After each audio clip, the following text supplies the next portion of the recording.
जो मैंने श्रावण मास पाली ता सहित चिकेन तरकारी बहुत पसंद से तो मसे जाक बहुत कष्ट आई भिडटी आई भिडियो मुझे करुच्ची निरामिष चिकेन आ चिकेन पूरा 10 टंकार मिल जाऊँ अति सहजरे रेडी हो 10 टंकार सीना ये चिकेन को लेकिन आसे ता सहित गोटे मैगी भी फ्री आपण मैंने निश्चय या थे बन कि खातु या बनवा बहुत सहज। प्रथम या गरम पानी भिजे दियो तापर चिपुड़ी देकी तेल रे भाजी दियो तापर बाहर कर देकी से तेल रे पियाज अदा रसुण पेस्ट गुंड मसला टमाटर पकईकि मसला को भल भाव में कषि देकी भजा सोयाबीन ता सहित सिझा आलू पकईकि भल भाव में कषिदेव आ कषि हो सारापर देदेव आमर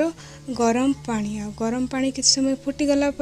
लास्ट रे पकईदेव आमर टिके गरम मसला तापर कौन रेडी हो गला चिकेन तरकारी ए तरकारीटा को चिकेन तरकारी भी कम नुहे यार लुक देखी जानीपे पूरा चिकेन तरकारी भाई देखा टेस्ट भी पूरा चिकेन तरकारी भाया थिला आ लाडुलु तो या सब भावुँ एटा तार चिकेन तरकारी सब कहे मामा मत चिकेन तरकारी कर मु खाइबी यही सोयाबीन तरकारी की सब चिकेन तरकारी भावुँ आम राजर तो सब चिकेन फेवरेट मुझे तरकारी कर सारा कहे काकी चिकेन कहीं एत पैसा देखिए आनिया 10 टंकार तो या नहीं आसले सब आम चिकेन तरकारी कर दिंत मु तो रेडी कर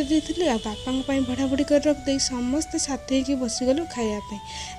खाइला बेलू टेस्ट सतर पूरा चिकेन तरकारी पर लगुला मो लाडुलु सब बाछी बाछिकी सोयाबीन तरकारी की खाई कौन आपण मैंने भी एमती थे बन खात केमती लगे कमेंट कहतु वीडियो भल लगे लाइक शेयर सब्सक्राइब कर दिंतु।